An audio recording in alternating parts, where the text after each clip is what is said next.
अस्सलाम वालेकुम my YouTube family. कैसे हैं आप सब लोग? उम्मीद करती हूँ कि आप सब लोग बिल्कुल ठीक ठाक होंगे, खैरियत से होंगे। तो आज एक और दिन शेयर कर रही हूँ मैं आप लोगों के साथ अपनी लाइफ का। तो यहाँ पे मैं जब सुबह सो के उठी तो ये सारा सामान आया हुआ था और सारी सब्ज़ी वगैरह सब ख़त्म हुई हुई थी। तो मैंने अपने हस्बैंड को कहा था कि आप ले आइएगा, तो वो सुबह सुबह ही गए और सारी चीज़ें ले आए, क्योंकि फिर ठंड इतनी ज़्यादा बढ़ जाती है ना कि बाहर निकला ही नहीं जाता। तो इसीलिए फिर सुबह ही ला के उन्होंने रख दिया। तो मैं यहाँ पे ये सारी चीज़ें जो वॉश करके मुझे रखनी होती हैं तो वो मैं अभी रख रही थी। तो मैं टमाटर वगैरह तो वॉश करके ही रखती हूँ, और जो सलाद की जो वेजीज़ होती है जैसे खीरा वगैरह वो भी मैं वॉश करके रखती हूँ। लेकिन अभी खीरा तो नहीं था इसमें, बाकी टमाटर, प्याज, हरा धनिया, पुदीना, गोभी सब चीज़ें मैंने मंगाई थी क्योंकि सब कुछ ख़त्म हो गया था। मटर आए थे, तो मटर अभी तक मेरे चैनल को सब्सक्राइब नहीं किया है तो रेड बटन पर क्लिक करके सब्सक्राइब कर लें और बेल आइकन को भी लाजमी प्रेस कर दें फॉर ऑल नोटिफिकेशंस।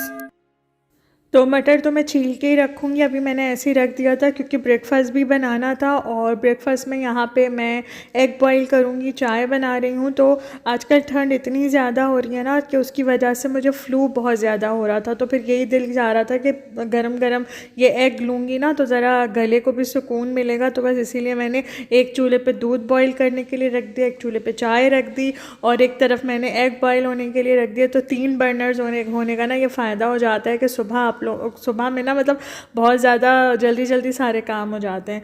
तो चाय भी मेरी बन रही थी, साथ साथ एग भी बॉयल हो रहे थे। तो ये कि टाइम टू टाइम सारे काम हो रहे होते हैं। इसके अलावा जो वेजीज़ थी वो भी मैंने रख दी थी फ्रिज में। टमाटर तो अच्छे से जब ड्राई हो जाते हैं उसके बाद ही मैं रखती हूँ। और यहाँ पर मैं अच्छे से चाय को पका रही थी। गले को बड़ा सुकून मिलता है, मतलब एग गरम गरम से वो एग होते हैं उसके साथ ही फिर मैं फ़ौरन ही चाय का घूंट लेती हूँ ना तो बड़ा सुकून मिलता है। और फिर वो काली मिर्चों के साथ लगा के ना तो वो गले के लिए भी बहुत अच्छे होते हैं। और मैं उनको ऐसे हल्का सा बॉईल करती हूँ अपने लिए स्पेशली ना, क्योंकि वो जो थोड़े से कच्चे कच्चे से जर्दी होती है ना वो गले के लिए बहुत अच्छी होती है। तो बहुत ज़्यादा मुझे फ्लू हुआ था, इसीलिए फिर मैंने ये एग बॉईल कर लिए थे और चाय बना ली थी। तो बस अब मैं ये गर्मा गर्म से एग लूँगी सबसे पहले और उसके बाद फिर मैं चाय पीऊँगी। और अभी बीच में ना मुझे इतनी तेज़ बुखार चढ़ गया था, बहुत बुरी हालत हुई थी मेरी, मुझे फ़्लू हो रहा था। और मैंने वो एक सिरप है सिरोलिन ना, वो मैंने पी लिया। पता नहीं उसकी वजह से क्या हुआ, मेरा तो सर ऐसा हो गया ना, मतलब बिल्कुल मेरी तो हालत ही अजीब हो गई। मुझे इतनी शिवरिंग हो रही, इतनी ज़्यादा शिवरिंग हो रही कि मैं आप लोगों को क्या बताऊँ, मेरा बहुत बुरा हाल हो गया था। पता नहीं उस सिरप ने क्या किया, जमा दिया, पता नहीं क्या हुआ था, कुछ समझ नहीं आया। फिर उसके बाद मुझे बुखार भी हो गया। तो बहुत अजीब सा मेरा वो दिन गुजरा था। मैं बेड पे ही रही पूरा दिन, मुझसे उठा ही नहीं जा रहा था क्योंकि इतनी शिवरिंग हुई ना कि बॉडी इतनी वीक हो गई थी कि बस बहुत ही अजीब दिन गुजरा था। तो फिर अब दूसरे दिन फिर मैं खड़ी हुई, थोड़ा घर को देखा, वरना तो घर छोड़ दो ना ऐसे ही तो कोई काम सही से नहीं होता है। और मेड आ गई थी और आज बस उन्होंने कपड़े ही वॉश करने थे, काम वगैरह वो कर चुकी हैं। थोड़ा बहुत ही किया था, ज़्यादा काम तो फिर वो करती नहीं है। जिस दिन उन्हें कपड़े वॉश करने होते हैं तो बस यहाँ पे थोड़ा सा बस हल्के से झाड़ू वगैरह लगा दी थी और अब वो कपड़े वॉश कर रही हैं। तो मैं देखने के लिए आई थी कि कितना काम रह गया, तो ऑलमोस्ट हो चुके थे, बस ये पैंट्स वगैरह थी यही धुल रही थी। और ये पफर था, इसको धोना इतना मुश्किल हो रहा था ना, ये मैंने धुलवा तो लिया मशीन में, लेकिन वो यही बोल रही थी कि इसको धोना बड़ा मुश्किल हो रहा है पानी की वजह से ना, ये इतना हैवी हो गया था, एक तो ऑलरेडी पफर है, उसके बाद फिर पानी जब इसमें भरा ना तो वो बहुत ज़्यादा मुश्किल से धुल रहा था। तो फिर आइंदा तो अब मैं इसको धोबी के पास ही भेजूँगी, घर में तो मैं इसको नहीं धुलवाऊँगी क्योंकि पानी ही नहीं निकल रहा था इसमें से, क्योंकि वैसे भी ये बहुत हैवी होता है और फिर जब पानी भर जाए तो चीज़ ज़्यादा डबल ट्रिपल हैवी हो जाती है ना। तो वही यहाँ पे सीन हुआ था। खैर जैसे तैसे करके उन्होंने धो लिया और फिर वो सुखाने के लिए ऊपर गए। सूखा भी बड़ी मुश्किलों से, ये दो दिन तो लगे थे, वैसे भी आजकल तो धूप निकल ही नहीं रही है तो कपड़े तो 2-3 दिन में ही सूखते हैं। खैर फिर मेड चली गई थी, मैंने थोड़ा सा रेस्ट किया, अपना वीडियो का काम किया और अब ये डायरेक्ट शाम का मैं आप लोगों को दिखा रही हूँ।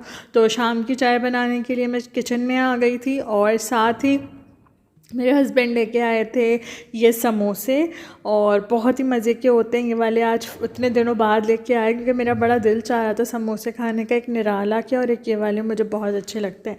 तो बस यहाँ पे मैं गर्मा गर्म समोसे इंजॉय कर रही थी और साथ ही मेरी फेवरेट चीज़ भी आई थी, ये जलेबी। मुझे जलेबी भी बहुत ही पसंद है, तो समोसों के साथ तो जलेबी का बहुत ही ज़बरदस्त सा कॉम्बिनेशन है। तो मज़ा आ गया था जलेबी देख के, क्योंकि ज़्यादातर तो मैं नहीं मंगाती हूँ लेकिन कभी कभी दिल चाह रहा होता है ना, और मुझे पसंद बहुत है जलेबी, और गर्मा गर्म जलेबी हो समोसों के साथ तो मज़ा ही आ जाता है। तो बस फिर मैंने ये समोसे एंजॉय किए और साथ जलेबी भी खाई, और चाय तो मैंने बना ली थी, अभी चूल्हे पे ही थी, हल्की आंच पे मैं उसे पकने के लिए मैंने रख दिया था। इतनी देर फिर हम लोग यहाँ समोसे एंजॉय करने के लिए बैठ गए। तो यही होता है कि शाम में कुछ ना कुछ, क्योंकि सुबह में तो हमने बस वो एग्स लिए थे, बॉयल एग्स, और फिर शाम में ये था कि भूख लग रही थी तो फिर समोसे लेके आ गए। और यहाँ पे ना मैं अब रज़ाई में आके बैठ गई थी, क्योंकि इतनी ठंड लग रही थी और हाथ जो है ना बिल्कुल मेरे ऐसे सुन हो रहे थे। ठंडे पानी में हाथ ज़रा सा दे दो ना तो सुन हो जाते हैं बिल्कुल। तो वही यहाँ पे हाल हो रहा था। तो बस मैं अपने हाथों को ना ऐसे रब कर रही थी ताकि थोड़ी गर्माइश तो आए, और यहाँ पे सुकून से बैठ के मैं चाय पी रही थी, क्योंकि बाहर तो बैठा ही नहीं जा रहा था, लाउंज में तो बैठा ही नहीं जाता, इतनी ज़्यादा ठंड हो रही है आजकल। तो लाउंज में बैठना तो बहुत ही मुश्किल लग रहा होता है। तो यही दिल चाहता है कि आराम सुकून से ना बेड पे ही बैठ के रज़ाई ओढ़ के फिर बंदा चाय एंजॉय करे। तो बस चाय पीने के बाद ये मेरा एक पार्सल आया रखा था, मैंने इसको ओपन किया। मैंने मिनीसो से कुछ चीज़ें ऑर्डर की थी, तो बस मैं आप लोगों के साथ भी शेयर करती हूँ। और ये मुझे इतना अच्छा लगा जो उन्होंने लिखा हुआ था ना, you are some kind of wonderful. तो मुझे इनकी पैकेजिंग बहुत ही अच्छी लगी ना, और ये जो लाइन इन्होंने लिखी थी ना, ये तो मुझे सबसे अच्छी लगी, you are some kind of wonderful. तो मैं आप लोगों के साथ शेयर करती हूँ कि मैंने क्या क्या मंगाया था मिनीसो से, और बहुत ही अच्छी प्रोडक्ट्स हैं जो भी मैंने ऑर्डर की थी, मुझे तो बहुत अच्छी लगी, और मैं मज़ीद चीज़ें भी ऑर्डर करूँगी यहाँ से।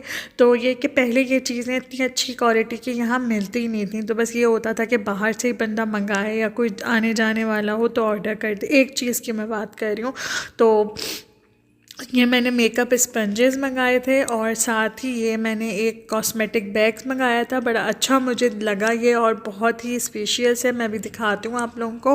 और साथ ही मैंने ये एक हैंड सैनिटाइज़र मंगाया था। तो मैं हैंड सैनिटाइज़र की बात कर रही थी कि पहले ना यहाँ पे ये चीज़ें इतनी ईजीली मिलती नहीं थी, मतलब ये होता था कि कोई बाहर से आउट ऑफ कंट्री से आपका आ रहा हो, कोई रिलेटिव्स या कोई, तो वो लेके आ जाए तो ठीक है, या उससे मंगा लो। लेकिन अब घर बैठे आप लोगों को इतनी अच्छी क्वालिटी की चीज़ मिल सकती है, तो फिर क्यों ना ऑर्डर करें। तो मुझे तो मिनीसो की ये चीज़ें बहुत ही अच्छी लगी, और देख लेंगे बैग कितना स्पेशियस है।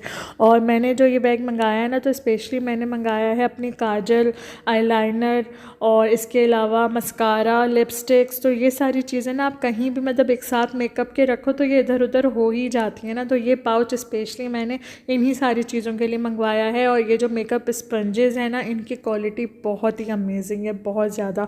मैं जब यूज़ करूँगी ना तो मैं आप लोगों के साथ ज़रूर इसका रिव्यू शेयर करूँगी। वैसे जब मैंने इसको खोला ना तो मुझे इसकी क्वालिटी बहुत अच्छी लगी। और ये जो हैंड सैनिटाइज़र है ना, ये भी मेरा फेवरेट हो गया है।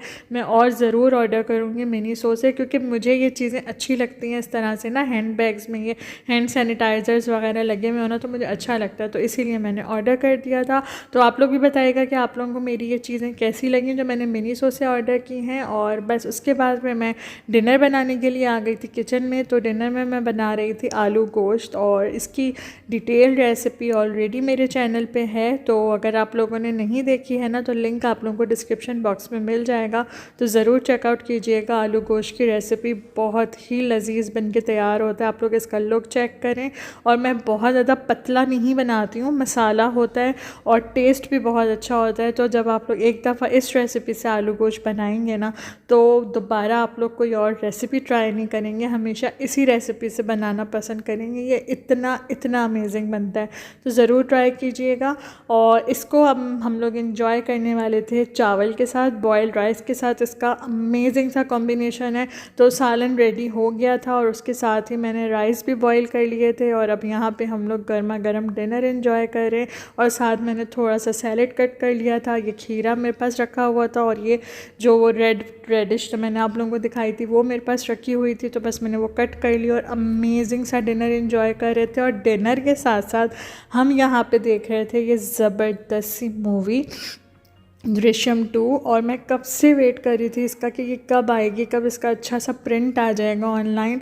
तो फाइनली अब इसका प्रिंट आ चुका है, और इतनी ज़बरदस्त मूवी है ना, मतलब दृश्यम 1 से ज़्यादा अच्छी लगी मुझे ये दृश्यम 2, क्योंकि ऐसा था कि एंड तक इतना सस्पेंस था कि समझ नहीं आ रहा था कि अब क्या होगा, अब क्या होगा। मतलब एंड तक ना आप लोग यही सोचते रहेंगे कि अब नेक्स्ट क्या इसका स्टेप होगा और ये क्या करेगा।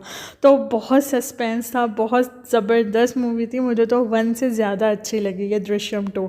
तो आप लोग ज़रूर देखिएगा और मुझे बताइएगा कि आप लोगों को कैसी लगी। नेक्स्ट वीडियो में मिलूँगी। अल्लाह हाफ़िज़।